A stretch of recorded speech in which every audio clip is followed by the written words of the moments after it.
Voilà, bonjour tout le monde, je m'appelle Danny Goris, je suis le responsable de Oracle Academy. Je suis basé à Belgique, en Belgique. Alors mon français n'est pas 100% comme Gert avant, il était très bien, mais moi je suis un peu moins. Je vous raconte aujourd'hui sur les histoires des problèmes qu'on face dans le monde, et je vais vous provisionner des chiffres mondiales, mais aussi européennes, et finalement aussi quelques chiffres qui sont vraiment relationnés à la France. Alors qu'est-ce qu'on va discuter? On va en parler de chômage des jeunes, on va parler avec du skill set gap, je pense à la pénurie des compétences digitales, et on va parler avec le awareness, ça pour attirer les jeunes dans le domaine des compétences digitales. Et finalement, comme je vois ici, la plupart des gens ici sont des hommes. Alors, j'ai pas oublié pour les femmes. J'ai aussi quelque chose à dire pour les femmes qui vont digital. Après, je veux bien être sûr que vous êtes ici et tout le monde peut contribuer. Ça veut dire que you can do it, si vous voulez. Et après, on va montrer quelques exemples pratiques. Ouais. Alors, je commence avec quelques chiffres d'Europe et de la France. Et je commence avec le monde. Je ne sais pas si c'est bien visible, mais je vais vous dire le premier, ça c'est le youth, le chômage des jeunesses. Et le numéro 1, c'est le moyen oriental. Numéro 2, c'est North Africa. Et le troisième, c'est nous. C'est la communauté européenne. C'est pas bon si on regarde les autres théâtres des autres continents, comme l'Amérique, qui nous poursuit au 4e place, mais qui est très important quand tu vois le South Asia et le meilleur étudiant de la classe. Bon, voilà, la France, 25,5, ça c'est du data depuis août 2013, alors ça a un peu changé, mais pas beaucoup, ça reste environ le 25, accordement le dernier chiffre. Et quand on regarde, France fait pas mauvais, c'est pas le top, c'est pas le bas du classement, c'est au moyen. On voit la Grèce par exemple. La Grèce a vraiment eu des problèmes. À un certain moment, le gouvernement grec ne publie plus les chiffres pour la Grèce de jeunesse chômage, simplement parce que c'était trop haut. C'était 64-65% à un certain moment. Maintenant, c'est diminué. Les derniers chiffres, ils sont de 2014, sont réduits jusqu'à 58. Et maintenant, c'est l'Espagne. L'Espagne qui a fortement augmenté le chômage jeunesse, jusqu'à 58 aussi presque. Alors la France, 25, comme tu verras, ce sont les pays en bleu qui sont dans les grands problèmes. Les pays en vert, ça va encore, mais ça peut encore être mieux. Si on regarde par exemple l'Allemagne, qui est le meilleur étudiant de la classe, avec 7,7, et l'Austrie aussi avec 8,6. Alors les États-Unis, pour faire une référence, sont environ 15 à 17%, et le Japon est le meilleur du monde avec 4,5%. Alors qu'est-ce qu'on voit? Dans le coin à gauche, on voit clairement que ça dépend. Ça dépend les jeunes, quand ils arrêtent, quelles études qu'ils ont fait. Alors, s'ils n'ont pas un degré de moins, ils ont 30% chance d'être en chômage. Et ça diminue avec les tertiaires éducation. Aussi, il y a beaucoup de gens, des jeunes qui disent, voilà, je ne trouvais pas de job. Alors j'ai fait des internships. Et il y a des jeunes qui font pas 1, pas 2, mais même 5 avant qu'ils trouvent un job, un poste pour trouver.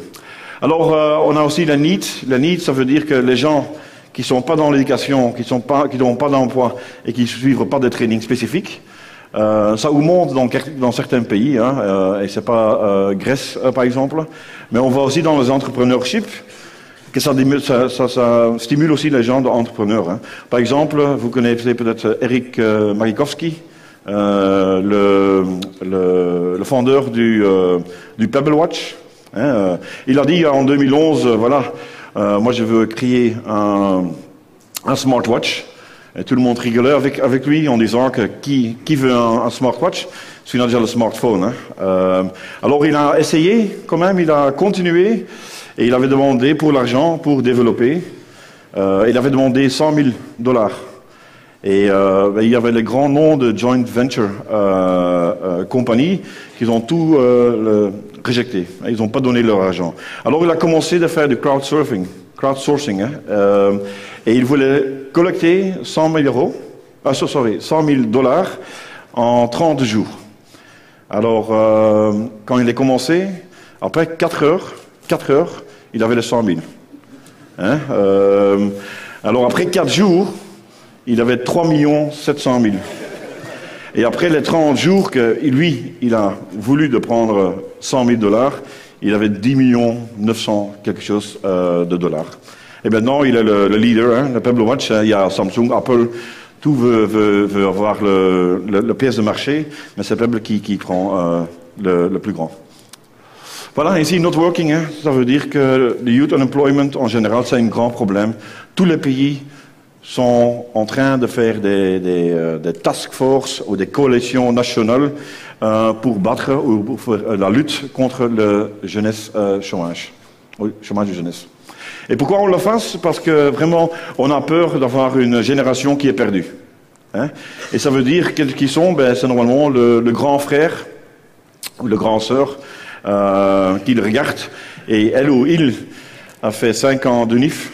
Et après 5 ans, il ou elle est content qu'il peut faire un petit job au magasin qui n'est vraiment pas de leur compétence.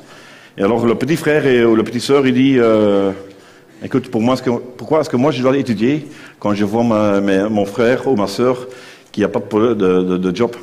Et en Italie, par exemple, ça c'est le cas le plus pire, hein, entre 20 et 25% à abandonner. Hein, ils font plus l'étude et ils cherchent plus le boulot. Alors ça veut dire que ça coûte beaucoup, hein, parce que la communauté européenne investit chaque année 15 milliards d'euros pour battre le chômage de jeunes. Parce que s'ils font rien, ça leur coûte 150 milliards. Et ça veut dire que pas les paiements de chômage, mais c'est aussi tous les jeunes qui ne peuvent pas participer dans l'économie. Ça veut dire qu'ils n'ont pas d'argent pour dépenser et tout le reste. Voilà. Computer science, pourquoi? Clairement, c'est la seule industrie pour l'instant qui agrandit. Le numéro de postes ouverts augmente chaque année. Hein. On a aussi, notre vie est aussi de plus en plus connectée. Hein. Pour l'instant, on dit qu'il y a 9 milliards de devices. En 2020, il propose qu'il y aura 50 billions, ou 50 milliards de devices. Oui, on peut continuer, suivante. Et alors là, il y a la perception et l'awareness. Hein. Parfois, hein, je vois encore des gens qui rigolent, mais c'est le cas. Hein. Quand je parle, par exemple, j'ai ma soeur qui a deux fils, et tous les deux devaient choisir qu'elle faisait pour le tertiaire éducation. Et moi, c'est mon boulot. Hein. Je vais essayer des jeunes pour convaincre de suivre le computer science. Et il dit non, Danny, nous, on ne fait pas. Et je me dis pourquoi? Danny, honnêtement, c'est ennuyeux. Mais ils étaient là avec leur tablette, avec leur smartphone. Alors j'avais repris les deux. Et il dit, tu fais quoi?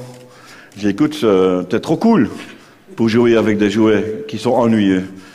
Et le seul problème, c'est qu'ils ne savent pas quel est derrière. Ils sont des utilisateurs, mais ils ne savent pas que quand ils utilisent le tablette ou le mobile, que c'est vraiment du programming derrière, des applications. Hein.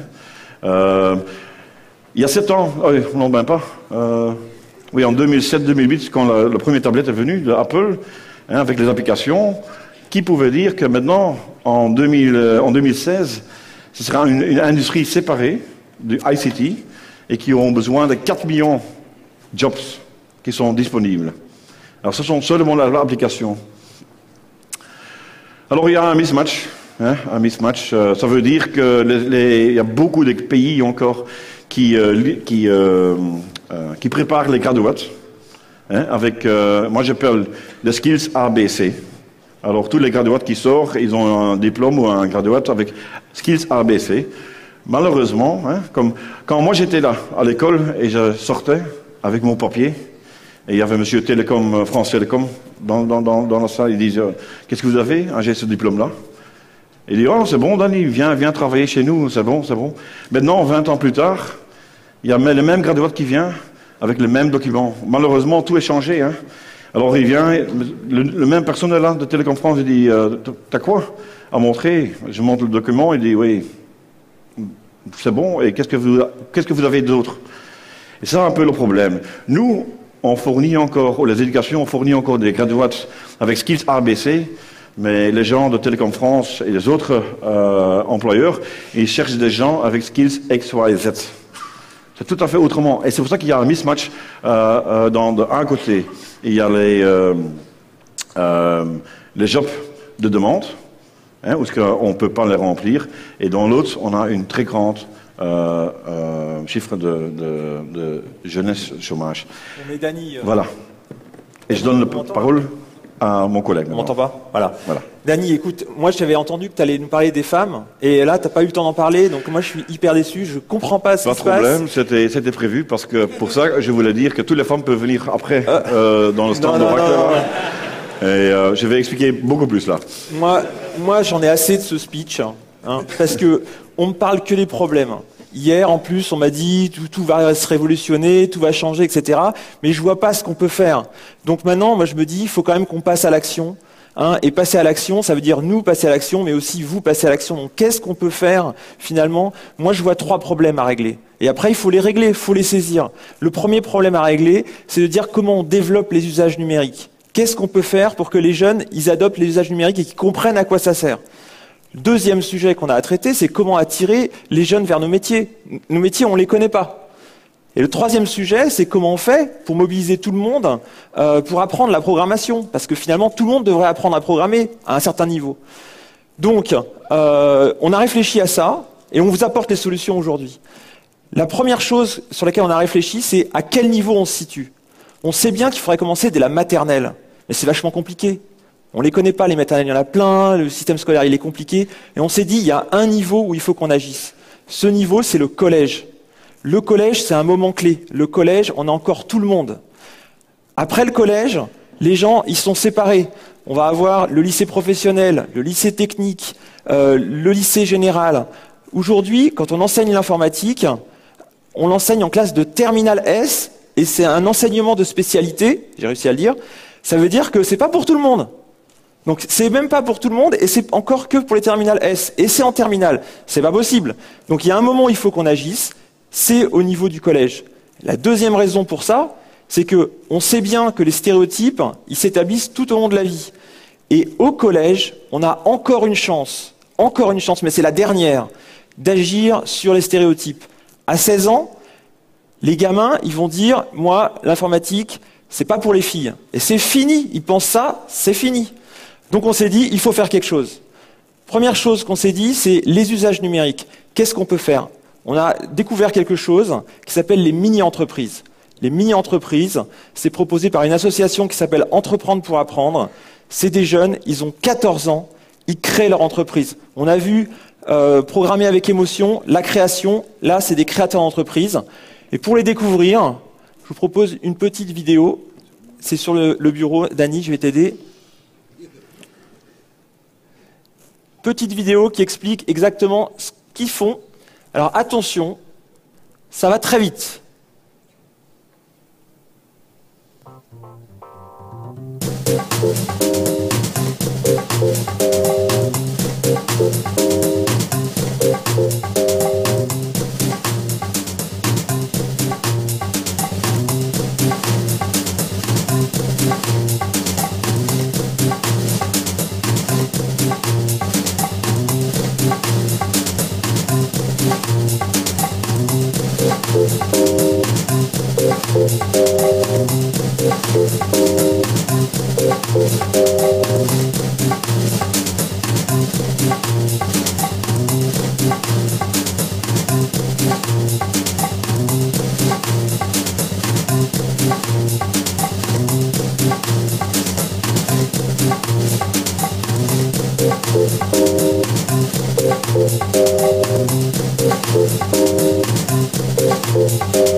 Ça, c'est de la création. Alors, qu'est-ce qui frappe tout de suite? En fait, c'est que les jeunes, ils font tout eux-mêmes. On les aide un petit peu, bien sûr, mais ils font tout eux-mêmes. Et ça, c'est leur manière d'apprendre. Et en fait, c'est exactement ce que vous faites vous. Quand vous programmez, vous apprenez en faisant. Et voilà, ils le font. Alors nous, on a une bonne observation de ce qui se passe, puisqu'on donne des prix des usages numériques. Donc vous avez vu un peu ce qui se passe, la méthode elle conduit, elle incite aux usages numériques, on voit que c'est utilisé dans toutes les étapes, on voit que c'est utilisé dans le brainstorming, dans l'étude de marché qu'ils font, dans la communication et même dans la production, on l'a vu. Voilà, donc ça c'est un point important. Le deuxième point important, c'est qu'on donne un prix de l'innovation. Alors là c'est une moins bonne nouvelle. Le prix de l'innovation, qu'est-ce qu'on observe? C'est que la créativité elle décroît entre le collège et le lycée. Et ça pose quand même question par rapport à notre système éducatif. Donc ça valorise aussi les initiatives alternatives qu'on a vues hier, comme l'école 42 ou Simplon, parce que voilà, il n'y en a pas pour tout le monde là. Mais ce qu'il faut retenir de ça, c'est que avec ces usages numériques, ils découvrent que les usages qu'ils ont pour jouer, pour communiquer, ça peut aussi avoir une valeur professionnelle. Et ça, c'est un point clé. Après, il faut aller sur les métiers. Et là, il faut qu'on passe directement au film. Concours de film, film le métier qui me plaît. Qui, dans la salle, aime son métier? Ben voilà.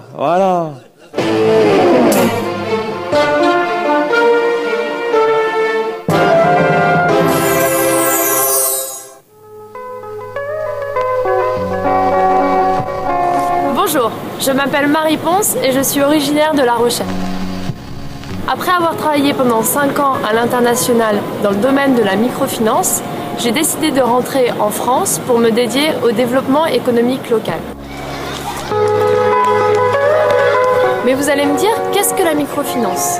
Comme son nom l'indique, la microfinance est une finance de petits montants, de micro-montants, qui permet donc d'emprunter ou d'épargner des petites sommes pour financer un projet économique viable. Et quand on associe la microfinance et Internet, on appelle ça du crowdfunding, c'est-à-dire une finance participative où chacun contribue à hauteur de ses moyens à un projet qu'il a choisi sur Internet. Et appliqué aux énergies renouvelables, le crowdfunding a le potentiel de financer rapidement et à grande échelle la transition énergétique. C'est sur cette idée que nous avons créé Lumo, un site internet de crowdfunding dédié aux énergies renouvelables. Mon travail consiste donc à sélectionner des projets de haute qualité qui sont développés en partenariat avec des villes. Par exemple, ici à Étré, nous avons développé le projet de l'école de la Courbe avec une toiture photovoltaïque qui permet de produire de l'électricité qui, du coup, permet d'alimenter en énergie propre les foyers aux alentours. Voici le site internet de Lumo. L'internaute choisit son projet, solaire, éolien, hydraulique, s'inscrit sur le site et investit à partir de 25 €. Cet investissement lui générera des intérêts pendant la durée du projet, c'est-à-dire environ 15 ans. Et mon travail dans tout ça, je suis responsable des opérations, c'est-à-dire que je dois faire en sorte que le déroulement du projet se passe bien. L'école La Coop produit de l'énergie verte. L'installation fut possible grâce aux entreprises locales. Notre école est engagée dans une labellisation Éco-école. Les parents ont pu participer au financement. Il y a 180 panneaux, la surface est de 250 m². Entre le 29 janvier 2013 et le 17 janvier 2014, notre école a produit plus de 33 000 kWh, soit la consommation annuelle de 16 foyers, soit 4 480 000 km en voiture électrique, soit 2,3 tonnes de CO2 évitées, soit 1 680 000 heures d'ordinateur portable. Nous fabriquons de l'électricité qui va dans le réseau EDF et ceux qui sont reliés au réseau consomment notre énergie. Nous avons appris que le sèche-cheveux est un petit appareil, mais il consomme beaucoup plus que les autres appareils électriques. Il consomme 1021 watts par rapport au lisseur à cheveux qui n'en consomme que 160. Voilà, ça c'est des collégiens qui ont réalisé ça. Les élèves, c'est des élèves de CM2, donc je crois qu'on peut les applaudir.